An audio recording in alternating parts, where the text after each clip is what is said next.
how many one-on-one coaching clients can you do in a year?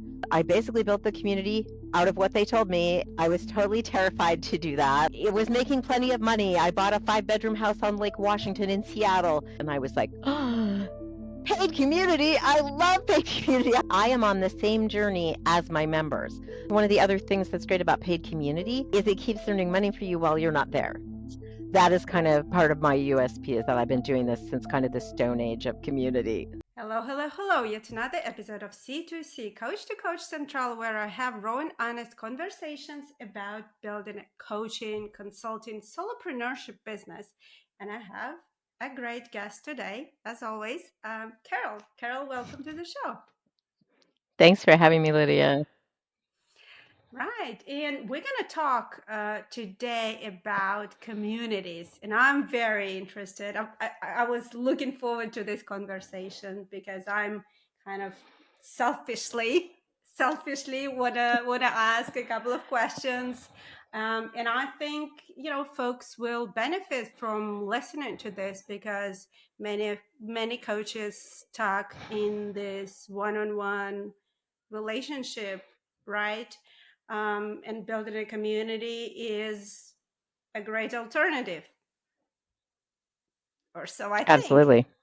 Yeah. Yeah, perfect. So before we get into the nitty gritty and some practical questions, I always ask guests to tell, what do you do today? I kind of do 3 things.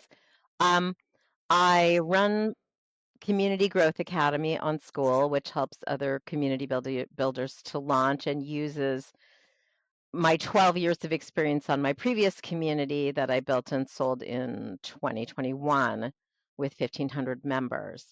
And I also ghostwrite books for thought leaders. I come out of a freelance writing background, and that's something I got into as I was selling that business, and I really enjoy it.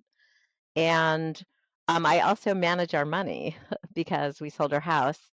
And I ghost wrote a book for a money manager, and now I use his system. Though it doesn't take a lot of time, but it is something I tend to do when I wake up on Pacific time. I first thing, that's sort of the first thing in my day, is see if I can buy or sell anything. All right. Well, that might be a topic for another discussion, but today I Could want to be. really, could be, but today I want to dive into communities. So tell a little bit about your first community. You said you were 1,500 members. How, how, how did it start it? I Well, it started because I got laid off and I started free. I had 12 years of staff journalism, and I got laid off and I thought, well, I'll look around for another job and I'll freelance while I'm doing that. But I just started making really good money freelancing, and I had young kids at home, and I just leaned into it. And while I was doing it, it came to me that not everyone I knew as a freelance writer was doing as well as I was doing. I was like, this is great. I've replaced my income. This was right in the 2008-9 big recession. And I drove my income from 60 to 100 grand. And I started a blog about what I was doing and how to avoid scams. And I was basically just like, writers getting ripped off makes me angry. And it became this hobby project that went mad. I just wanted writers to charge what they were worth. And it turned out they needed so much help. They wanted so much information. And I knew I couldn't be the, 24/7 free Dear Abby of freelance writing for thousands of people. And I had joined a paid community for bloggers, trying to improve my blog that I was running, that was kind of my marketing tool. And as soon as I got in it, I was just like, this is amazing. And there isn't anything like this for freelance writers. And there really needs to be. They need those real time conversations of, oh my God, I have a meeting tomorrow, and what should I bid and what should I say? And Nice. that's kind of, I mused on that, "Oh, there should be a paid community." And then I eventually went to an online business conference with some great speakers, came home very fired up, and launched it in 90 days after that conference. I just was like, "I've gotta stop talking about this and just throw it up there." And so I had an audience. I had been building audience for several years with the blog, So I surveyed them, what would you want in this community? What would you like, do you like text lessons or live videos, or what and in what format would you like information? How often should it come out? And what would you pay for that? And Wow. I basically built the community out of what they told me. And I call this pre-marketing, where you kind of build in public, bring people along, get people involved, and then the launch week is basically messages that say, that thing we've been talking about that you wanted and you told me what you wanted in it, it's open now and you can join it. And I made a special offer to everyone who took the survey. And, we went to about 100 members pretty quickly, went to 500 members pretty quickly, and then we got stuck. And with some input from a mentor, we ended up deciding to close the doors and not be open all the time Right. to new members. And I was totally terrified to do that. I was like, no, but then people will come and they won't be able to join right away and they'll hate me and they'll be sad. And, I felt like I would be disappointing people. And so we learned to create a waiting list. We're like, we're not open right now. Get on this list. We'll tell you when we are. And we ended up with thousands of people on that waiting list. And once we closed it, it ramped to 1,000 members, where things kind of got stuck again. And this is pretty far down the road, maybe 8 or 9 years down the road. And I was starting to get approached about selling the business. And I was like, fascinating, tell me what it is that you need to know. And I started to learn a lot about how a buyer would look at the business, which is different from how you do. And I did I was just going along. It was making plenty of money. I bought a 5-bedroom house on Lake Washington in Seattle. You know, and when I did my taxes, I'd go, "This is going great," and they would be the buyer is like, "Where's your monthly profit and loss statements?" And what is your average length of stay of a member? And they wanted all these metrics that I had not necessarily been tracking. Right. And I also learned that I ended up hiring a business consultant on this sticking point. And she pointed out to me that I had started to go in a lot of different directions that weren't going to help sell the business and that were keeping it from getting more members, which is that I had a lot of other asks. I started a co-business with another teacher. I had a upsell that was a like mid-career writers coaching program. Well, that just goes away in a sale. That's all me. I ended up putting it in a box so it could be a product that Correct. could live on for the buyer. So yeah, we made a lot of changes. And the other big one, of course, is taking yourself out of the business. And Yeah. this is something most coaches are not set up to do. You are the Right. business. You have no Again. saleable business. Yeah. Yeah, Again, you can never stop.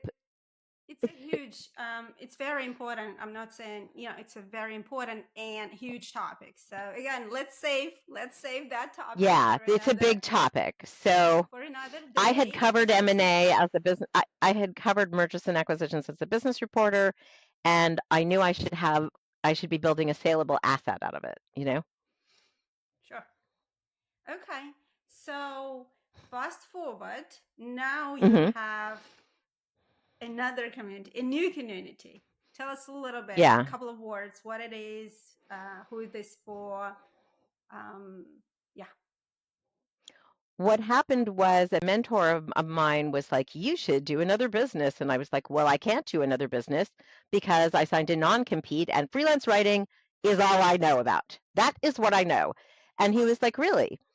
And what did you learn in 12 years of running a paid community?" And I was like, "Oh, paid community? I love paid community. I could talk about paid community all day. There's so much to know. Oh, how to get Okay. rid of bad members. Shameless And we were plug. off to building it.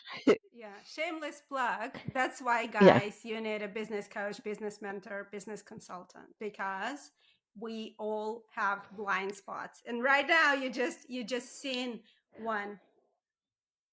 Absolutely. It like never would have occurred to me, even though I had just spent over a decade learning this business model. it didn't occur to me that was another knowledge area I had built and that I dearly love. It's a super powerful framework, and that's what we teach in Community Growth Academy on Skool. And, it was very easy for me to put a very detailed course together about every aspect of pre-marketing, launching, growing it, the first year, keeping it growing, and how to package it for sale. And that's what we have in the community. Right, right. And So it's you know, I'm it's kind of another crazy experiment. These seems to be how I do business. And but you wanted to talk about why it's a great model.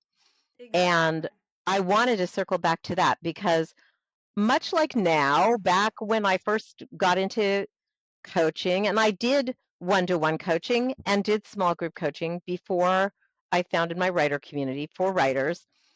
And it was okay. And, I made some differences for some people, but I could see that they really needed the peer support and the 24/7 real-time support from people, and that you can only impact how many one-on-one coaching clients can you do in a year? Maybe 30, 40. I helped like 14,000 people, and that's what I wanted. I wanted to have a bigger impact. I also hate marketing, and I didn't come out of marketing. I came out of journalism. I'm not a marketer person. And, you'd see all those bros saying, you need a $10,000 offer. You need to go after $10,000 clients. And I would just be like, I don't want to. That does not resonate for me at all.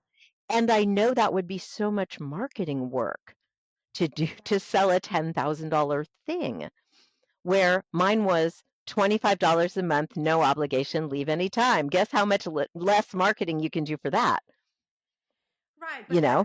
let me challenge you a little bit on that, and that was my Sure. question because again, um, I'm thinking of starting community for coaches because what you described about copywriters, writers, just when you started um, your own community, first community, the same applies to coaches today. They are lost. Their income is way lower than it should be. They hate marketing, and they buying all these expensive courses that these marketing bros are selling them, and then they're left with nothing. So I think the coach community is needed, and maybe there are some, but definitely not enough because I think every report comes out, it shows that these numbers are still, this situation still. But my question, when you started your first community, you had a blog, you had a list, you had a wait list, right? So where do you start? So imagine I'm a coach, I want to start a community. What are some of the prerequisite, I guess, because you still need to fill in, yes, to you need people to sell the community to. Absolutely. yes. Yeah. That the kind of fascinating and fun thing that I'm doing right now is that I am on the same journey as my members because this is a pivot to a different audience and a different niche, and I haven't been blogging about it for years. I'm pretty much going along with them, showing them what I am doing to promote the community. I'm on a podcast tour. I am hitting the podcast circuit. I am building a YouTube channel. I have done Facebook ads. Next, I am doing permission-based marketing in LinkedIn DMs.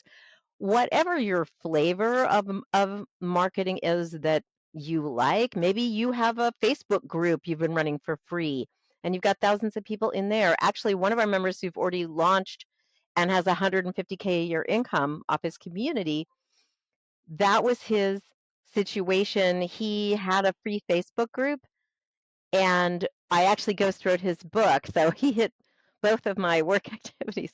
And I was like, you should just wrap a community around this. You're selling kind of some products around it, and you should just put them all in the community and say, it's this price, and you're done having to market it. And that's what he did, and it was a huge success. He has more than 500 members. He's only been open a few months, and it's just Okay. so much easier. He's 80 years old and wants to travel a lot. He's very fit and active, and he goes out for 3 weeks. So this is one of the other things that's great about paid community is it keeps earning money for you while you're not there. And you can hire people to do all the things, including present trainings. You don't have to you should not present them all yourself. You should have other Got people guest. This helps build it as a saleable asset, that it's not all you. Um, and, I right. think for some people, getting those $10,000 clients, they enjoy that. They enjoy working closely with someone for a year, and they enjoy the hunt of finding those big ticket people who are ready to commit. It wasn't for me, and I think for a lot of people, it just isn't for them. And they would like to be able to help more people than you can do selling hours, you know? Yeah. No, absolutely, absolutely. But it's still kind of the challenge is because I had two communities. I had one for half a year, but I closed it down because of the burnout, because I had daily lives. I just created a job for me, like the 24/7 job, and after half a year I just closed it down now. We'll talk about it in a sec, but and then I started another community, already having that in mind, but I closed it down after 2 months because I'm like, I have three people there and it's not making sense. And the challenge is like, well, I understand that getting 10,000, or let's say 2,000 or 5,000 client is difficult, but I don't think is like the effort, or it felt that way. If I'm going one by one, the effort is the same, but in the community they paying me $25, and if they get in on one-on-one coaching, they pay me $5,000. Well, if the effort is the same or nearly the same, how does it make sense? And then with three people in the community, it also doesn't make sense. So It's not a community. It's not a no. there you go. So what you're talking about is the problem of critical mass. You need kind of a critical mass of people where it starts to feel like a hangout that you want to hang out in, and you get to know each other and you start supporting and talking to each other.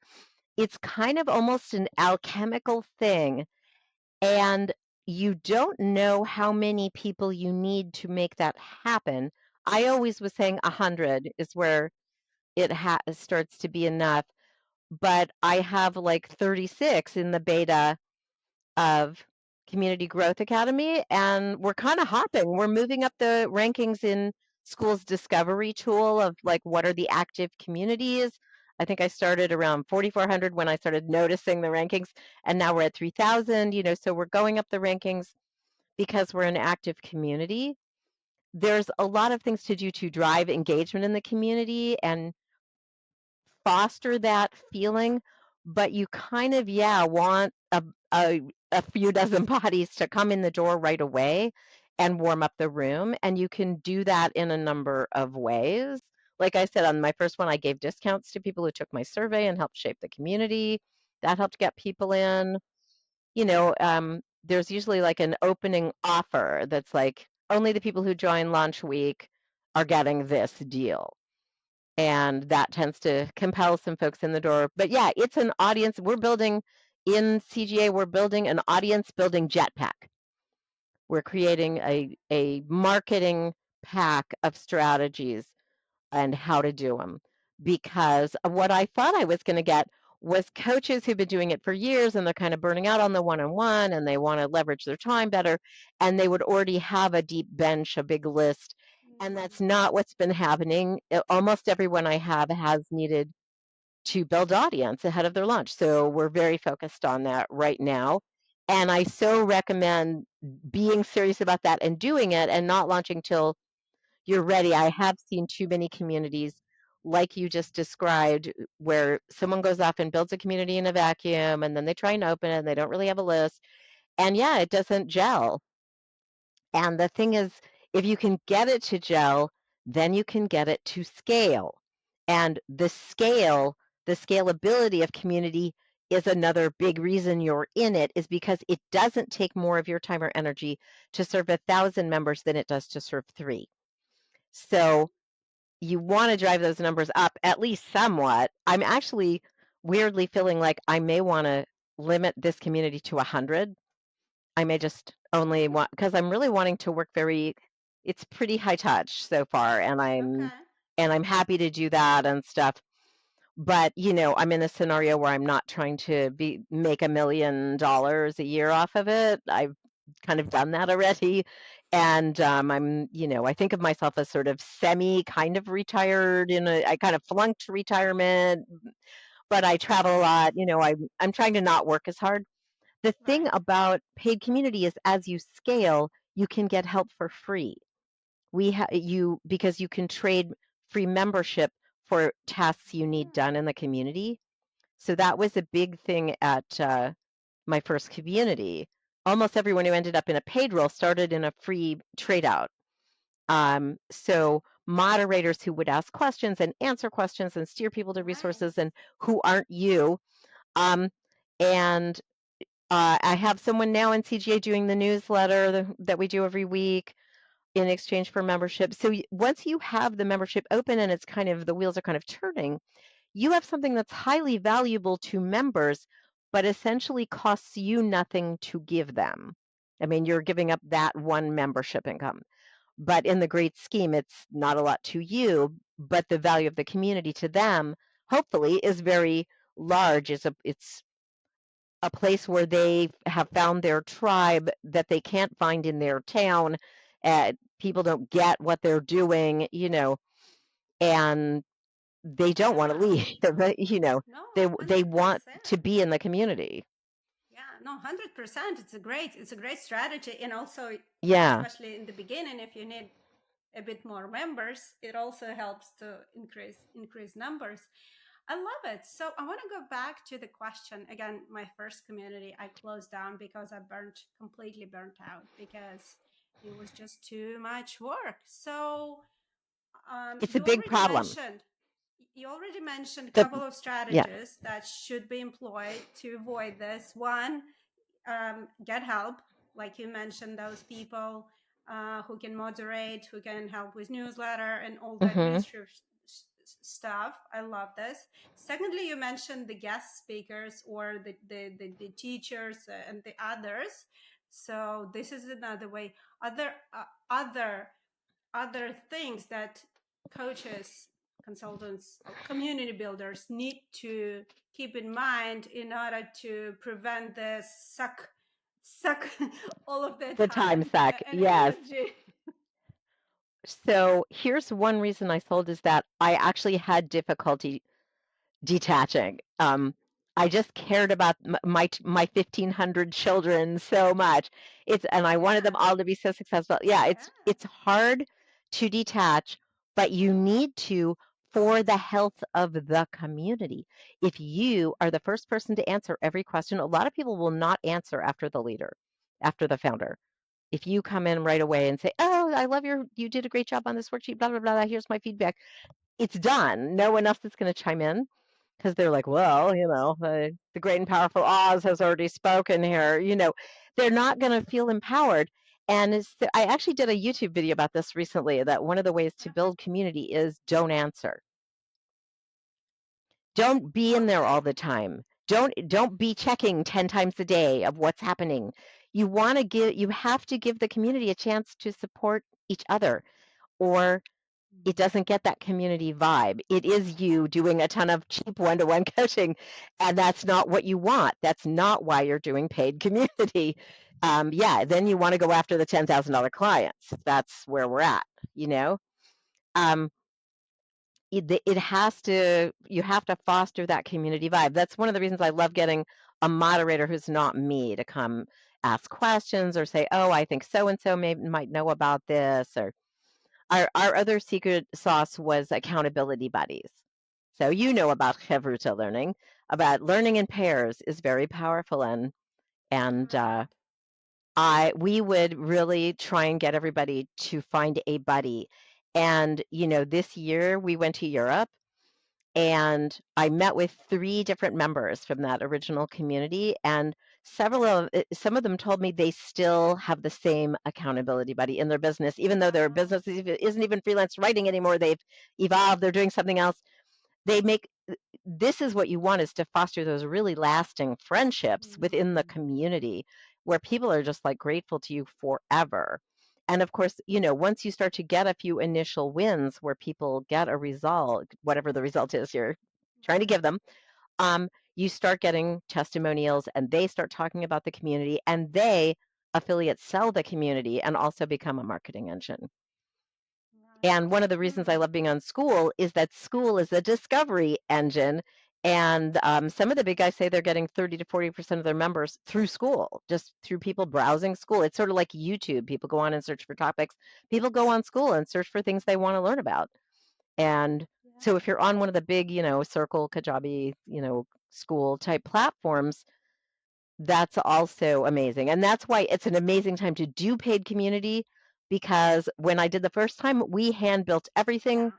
It was like $10,000 a month to a tech team, which is why you need a lot of members. It's like the back end was expensive, and now I Right. pay Skool $97 a month. Everything works. I don't have to do anything. I don't have to update anything. The affiliate program is managed by them. It's amazing. So that's one of the Wow. reasons I got sucked kind of back into feeling like I wanted to get the word out about this, is that it's such a great time to be doing it. And the barrier to entry is so low. Just introduced a $9 a month level where you can Yeah. open a community on there for $9. It's Yeah, it's insane. it's a limited features, but absolutely, it's a great way if you want to tip your toes, dip your toes. Yeah. Just That's definitely a great way. So, um, uh, we'll get back to Skool because I want to talk about platform. sure. That's definitely one of the question. I'm sure folks who just they're thinking, oh, where should I should I start a community? Should I not? Okay, imagine they said yes, I'm gonna start it now. For example, they have some sort of an audience, at least following, and they started working on that. Now, the next big question, at least I think it is how much? And there are Well, that's not our so first question. That's not our first okay, question. Our first question is, what's your best opportunity? How should this community idea, what different community ideas might you have, and who is the audience that has money for it, and how would you reach them? Where does your knowledge intersect with money in the marketplace? What's your best? Because I have had several members with kind of more than one really solid idea. And so you have to dig into that. And then we do competitive research. What is already out there? What will you be competing with? And what is your unique value proposition? What's your flavor that's kind of, you got something different going on? One of our members is in a space that's very male, that's very bros teach you how to do this kind of marketing. And she is a woman. What she noticed was that all of the people she was teaching one to one as a consultant were the office gal that they had foisted off they were all women. And she was like, maybe they don't dig all these guys. Maybe they'd like something that doesn't bring the bro energy. And she mm, opened a community, and that's her USP. So way before we talk about what are you going to charge for this community, we're okay, building it very intentionally of like, well, who's it for helps answer what's going to be the charge. right, And what are the competitors charging? They might all be charging really little, and maybe you think, I don't know, or maybe I want to open a more premium exclusive offer that's got more value. So we engage in a lot of groundwork before we get to, and then you're building an audience this whole time, hopefully, as you're kind of getting right. prepped on this.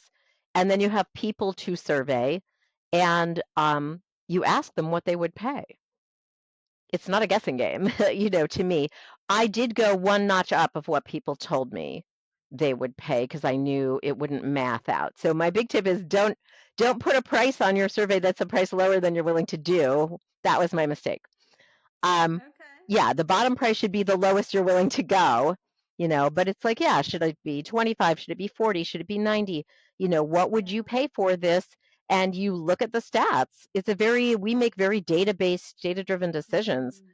about how to shape the community, and that gives it a lot better chance of success as you open the Yeah. doors. You've got people who are engaged in it, they've talked to you about it, they're going to join Right. it, Right. they're all in.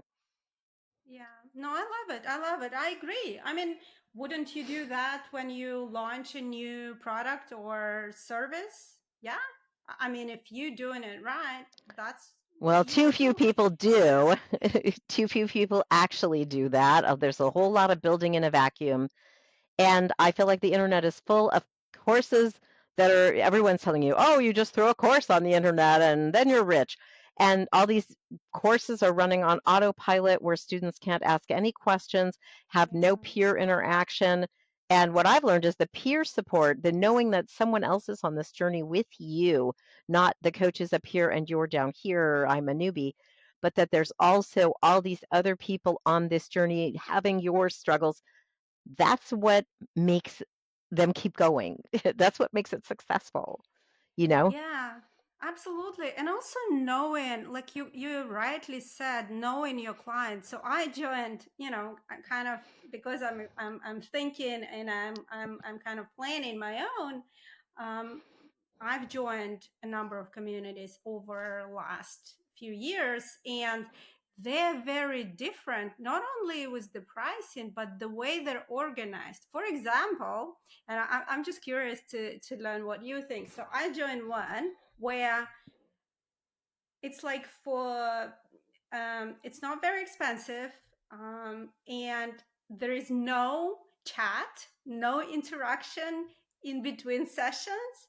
So, Oh, but it's just like a live event a week or a they're month. live events. And Yeah, some moreover, people do that.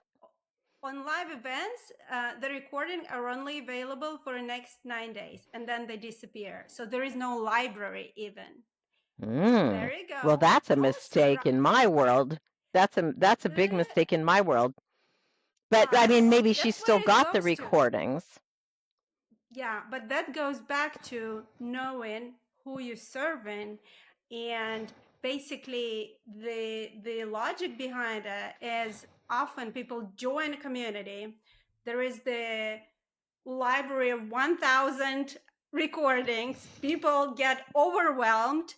There is FOMO, and basically they leave because it's too much. So, and I understand these are two extremes. So one I have extreme is solutions for that. Because I'm we sure did I'm sure you accumulate do. I'm sure in you the do. first community, we did accumulate a large library. Um, Part of it is you do disappear content, but not in 9 days. I mean, give people a chance um, to consume it. I know a lot of creators are paranoid about um, oh, they're just going to download all my stuff and then leave. But we did not find that happened in our space because they need the community interaction. They stay for that. And you keep developing you keep forward promoting what you're developing and what you're doing. And they're like, oh, well, I'm going to need that too. So I'm going to stick around for that. There's ways to structure it. We ended up reorganizing our library so it was more and more navigable and easier to find the things. We got category buttons together. You can curate your library. Mhm. And we did, like, every week we were disappearing things. We were saying this is the last week to see this thing. So you do want to do that because things get dated. Mhm. But I we didn't hear a lot that people were leaving because there was too much content. That was not a complaint. And so we do surveys when people leave. Why are you leaving? Right. And we'll give you a month free if you'll tell us. You can stay in for another month if you'll just tell us why you're thinking about leaving. Smart. We learned a lot and implemented a lot of features off of exit surveys. So, yeah, I think people are just afraid to talk to customers. They have an idea in their head and they're excited about it, and we don't want it to meet the light of day where the bubble might pop, you know. But you've got to talk to people and find out what they need, and then when you give them that, they buy it. They want it. They stay in the community. It becomes so easy to, I think maybe once had a course that didn't make back our production costs on it in, just hundreds of hours of things. Mostly, we would do a survey. We're thinking about these 3 topics. Which one should we do? And then we'd do that one and they'd buy it. So, Yeah. 100%. No, 100%. And again, I think you guys, coaches, listening, actually, this applies to any product, right? Like the things that you're saying. I mean, course, program, whatever you create, that should be the same process and the same questions. It's just we're talking about community as just another way or process that gives some benefits and might work um, better in some situations, or if you can find that niche, that product market fit, I want to call it. yes, Like yes, if you can exactly. find the gap in the market, and you can find something that this market would really love, then go for it. All Yeah, right, I want I'll to I'll jump leave you into. with I'll leave you Yeah, with go one ahead. little tip that um I'm seeing a lot of coaches doing on Skool, which is they're starting a free community Yeah. to as a form of marketing to just create an audience that they can survey and learn from. They give them minimal content, maybe once a month there's a mastermind or so that, they have maybe one foundational course. It's like they don't get a lot for free. And then they just upsell premium courses or coaching packages or whatever Mm. from that, or they have a paid level that you graduate to that has more stuff. So I was always very down on the free model, Yeah. but it seems like the way Skool is set up, it's a way to build an audience pretty quickly. And you need an audience to talk to find out what they want from you so you can build the thing they want and sell it to them. So I have a few people whose niches I thought were suited to it that I've told them to try this out, do a free Right. level and Yeah, build audience yeah. that way. Honestly, I was considering. I even kind of started it. I was considering started, but then I got hesitation because I imagine having a free community and a paid community. I'm like, no, no, no, no.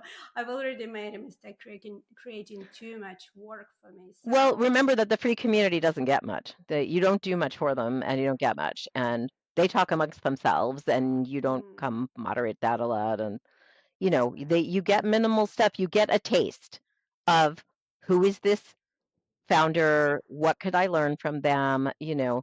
And from there, that's the problem is that we're in a trust recession. You may know are having a trust crisis. Yeah. Yes. People, it Trustworthiness used to be, crisis. Absolutely. yes, it used to be you could build a Facebook ad funnel and send it to a great bait piece and then tell them to join your thing or buy your course or whatever, and they'd do it even though they just met you, and that doesn't happen anymore. So the free community or super cheap community is another way to play it, is a way to accumulate audience that you can build with Yeah. and learn from. So Yeah, no, I love it. And when you say super cheap, I just again want to be practical. What do you mean? Is $5, I know $10? someone who has a $1.50 level. Don't add. Oh, I was like, that's crazy. But you can do it's your business to run. People are like, is it okay if I do it this way or that way? It's totally up to you. This is how I ended up in paid community was I was like $10,000 offer, not for me. I'm going to do it this other $25 a month way. That sounds great to me. And it right, sounded great to broke freelance writers too. It sounded very doable to them. So it right. was also a function of who my audience was, you know. Yeah, no, absolutely. So when jump, you already mentioned Skool. You're using Skool. The communities I joined, I used to be part of, and today are on Circle, on Mighty Networks, Kajabi, and Skool, right? And Yeah, Facebook groups. Let's not forget. Still yeah, to this day, yeah, Facebook group. yeah. They're So still around. they're still around and they're still free. They're still around, but they could vanish one day. Facebook could ban you over Yeah, something. Their algorithm yeah, yeah. decides you're bad. Yeah, I know Yeah. people whose whole community building practice is getting people out of free Facebook groups onto Skool. That's their whole job. And Okay. yeah, because everyone should get off of there because you are not in control of your asset. It's a No, scary no, thing. 100%. So when you were choosing platform this time round, what Hmm. school and how happy are you with them on a scale from 1 to 10? I would give them about an 8.5. I'm loving them, and they are adding more features all the time. They actually just added the feature I wanted the most, which is the one where your members can affiliate sell the community and earn. That's an essential item because who knows and loves your community better than your members? They are your sales team. And if they sell 2, 3 people, then their membership is free and they never leave. So it just creates a perpetual motion machine of growing membership. And they just enabled that. So I was just like, yes. I gather people were using a plugin. But just in general, it's seamless, it's easy to build, you do not need technical skills to operate on there. I did have a team, like, set everything up initially just because I don't know. I had hired them to do a lot of things, and they did that also, and, these days post my own videos, and it's just an easy to use community. It's a large community, you can get found within it. Their support at Skool is great. They have, of course, a community called Schoolers, where once you have a Right. community up, you can ask questions and say, "This isn't working. I want this feature." They're really responsive, I'd say. I love that about them, and just it all just freaking works and is easy. Yeah. I'm generally delighted Okay. with Skool. One of the reasons I chose it, of course, is that my business is to help people start communities, and Mm. I can also earn as an Yeah. affiliate as my members set up their own communities if they choose Skool, I also earn from that. So it's another income stream. So Okay. Yeah. No, sounds good. And would you say because of the price level or because I don't know, maybe other reasons that is for cheaper communities versus on Circle or maybe Mighty networks?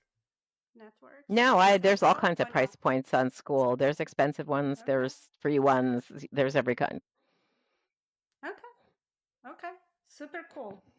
Okay, so let's finish with a couple of questions. One is like, what is the number one mistake that community starters like should absolutely avoid when they start in the community?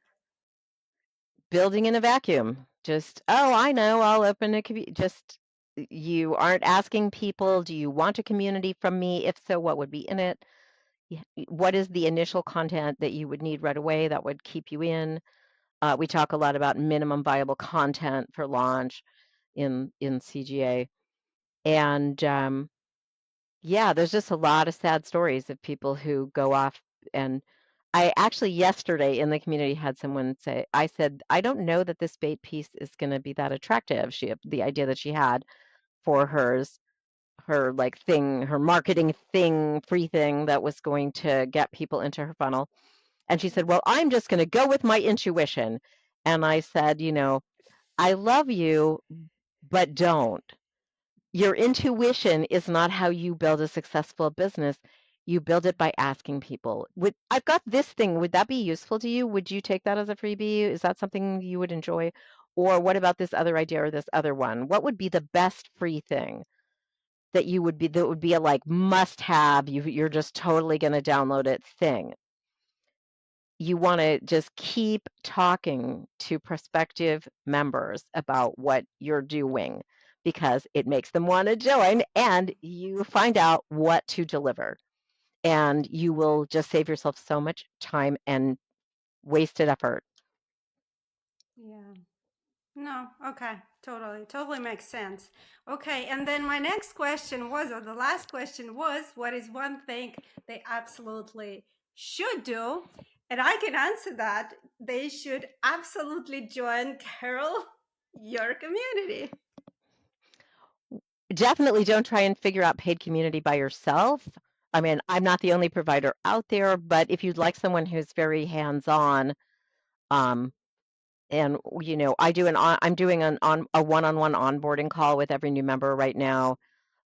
If you'd like to really get a lot of input, I'm here for that because I'm kind of in a beta mode and still learning from my members about what I should be doing, what I should be offering.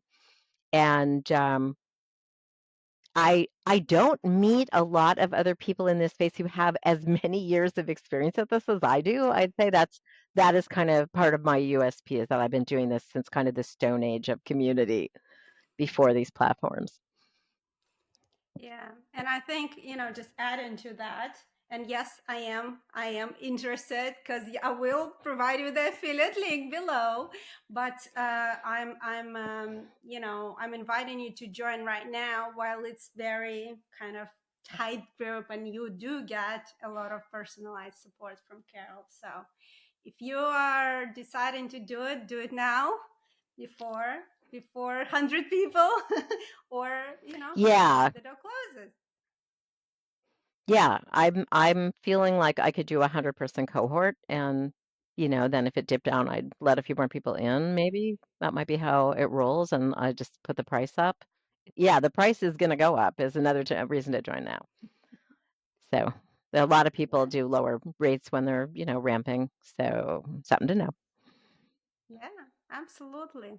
Okay, well, Carol, please tell folks how to find. Obviously, the links will be below, but those who are just listening, can you say how they can find you in your community online?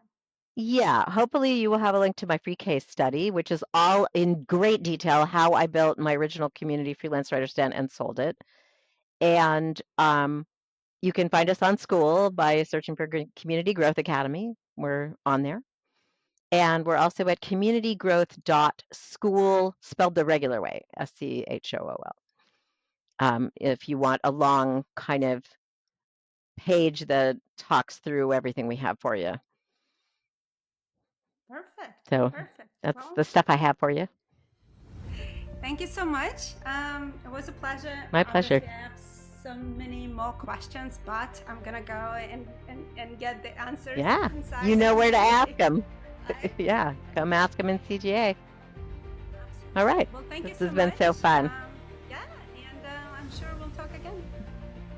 All right, thanks so much. See you in there, Lydia.